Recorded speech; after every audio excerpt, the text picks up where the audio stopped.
Hey tout le monde, on est live sur le pont Jacques-Cartier présentement.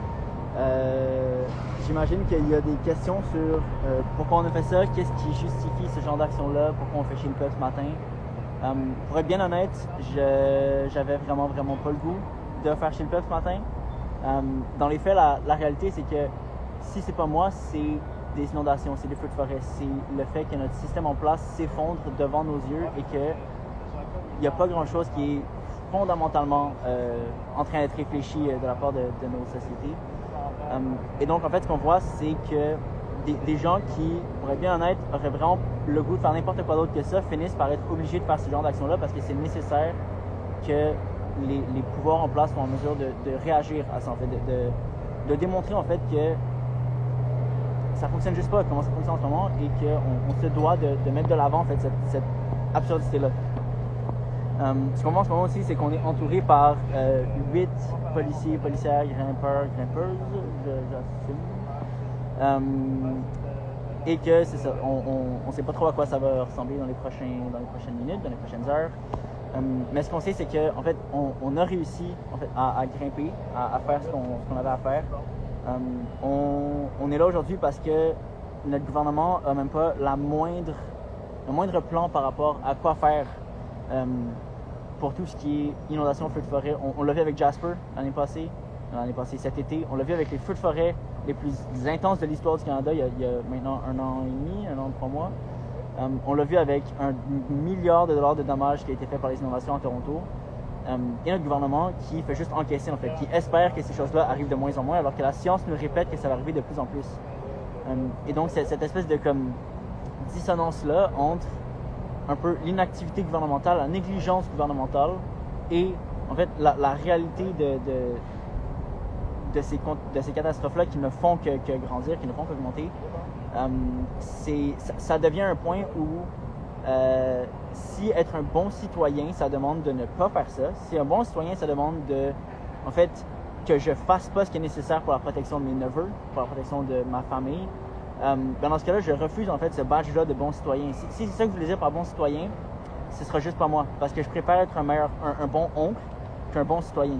Si c'est ça le choix qu'on me donne, c'est ça que je vais faire. Et donc, en ce moment, ce que je vois, puisque la loi semble me dire, c'est que il faut que, en toute connaissance de cause, parce que la science est claire, il faut que, en toute connaissance de cause, je laisse passer ce genre de choses-là, que je laisse passer l'inaction gouvernementale comme quelque chose qui est correct. Alors que c'est pas comme ça que ça fonctionne une société. On a un deal, le contrat social, qui est en principe tellement de base que, honnêtement, même Benoît Charest va comprendre. Le contrat social, c'est de se dire, le gouvernement protège sa population et en échange, la population respecte les règles du gouvernement, en fait. C'est vraiment juste ça. C'est la base de toute société. Puis nous, ce qu'on nous demande de faire, c'est un peu de respecter les règles sans avoir leur côté de la médaille, en fait. De dire que le gouvernement ne respecte pas la population, ne respecte pas, en fait, la sécurité, la vie, la valeur de la vie de sa propre population et des populations ailleurs. C'est pas pour rien qu'on porte un kéfi en ce moment, parce que genre, c'est cette absurdité-là de voir notre argent aller à faire tomber des bombes ailleurs pour ensuite nous dire qu'on n'a pas le budget pour financer la protection ici de choses qui sont par rapport à l'urgence climatique. Donc ça crée une espèce de dynamique où je sais pas exactement qu'est-ce que je pourrais faire d'autre. On a déjà tout essayé. Ouais. Donc faut sortir du pétrole. Je sais pas comment le dire plus fort, différemment, dans 8 langues différentes. Genre, il faut qu'on sorte de cette espèce de poison-là qui coule dans les veines de comme toute la planète en ce moment. Ça fonctionne juste pas, tout le monde le sait, la science est claire.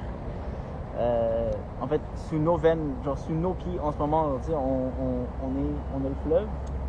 Genre, c'est le pipeline 9B qui risque de fuir à n'importe quel moment, genre, il est là.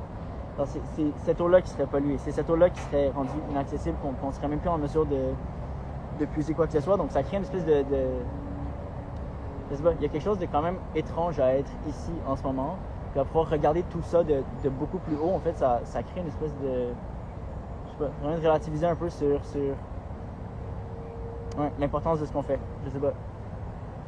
Anyway, je m'en vais potentiellement me faire arrêter, je me fais fixer. Fait que bonne chance la gang. À plus.